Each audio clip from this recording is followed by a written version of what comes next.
Pour aller au village, en descendant de mon moulin, on passe devant un mas bâti près de la route au fond d'une grande cour plantée de micocouliers.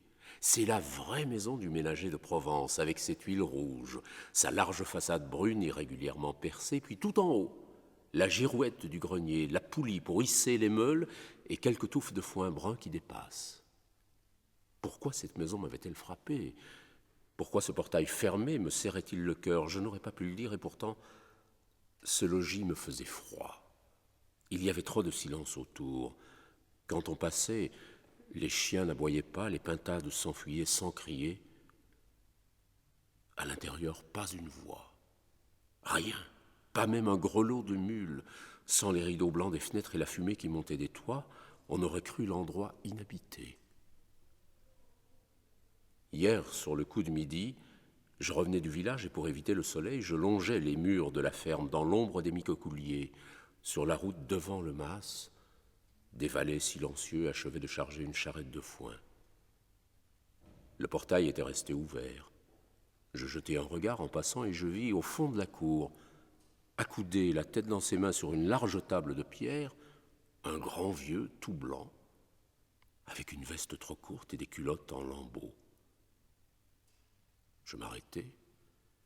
Un des hommes me dit tout bas, « Chut, c'est le maître. Il est comme ça depuis le malheur de son fils. »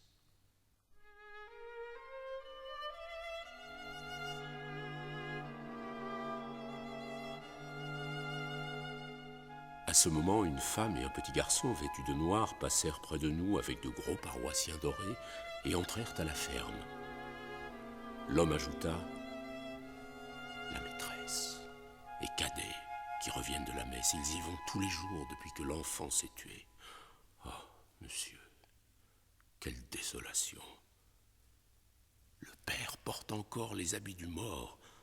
On ne peut pas les lui faire quitter.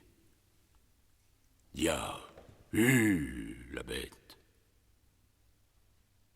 La charrette s'ébranla pour partir, moi qui voulais en savoir plus long. Je demandai au voiturier de monter à côté de lui, et c'est là-haut, dans le foin, que j'appris toute cette navrante histoire.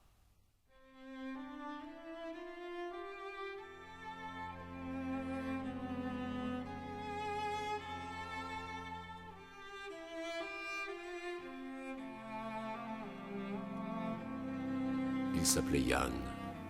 C'était un admirable paysan de 20 ans, sage comme une fille, solide, le visage ouvert. Comme il était très beau, les femmes le regardaient. Mais lui n'en avait qu'une en tête, une petite Arlésienne, tout en velours et en dentelle, qu'il avait rencontrée sur la lisse d'Arles une fois. La fille passait pour coquette et ses parents n'étaient pas du pays. Mais Yann voulait son Arlésienne à toute force. Il disait « Je mourrai si on ne me la donne pas. »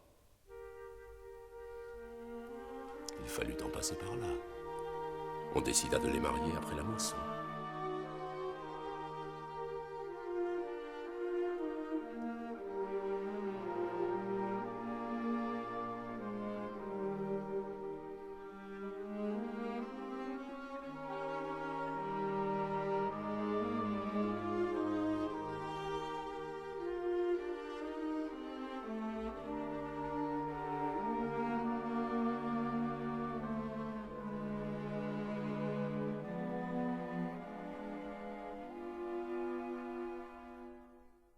Donc, un dimanche soir, dans la cour du mas, la famille achevait de dîner. C'était presque un repas de noces.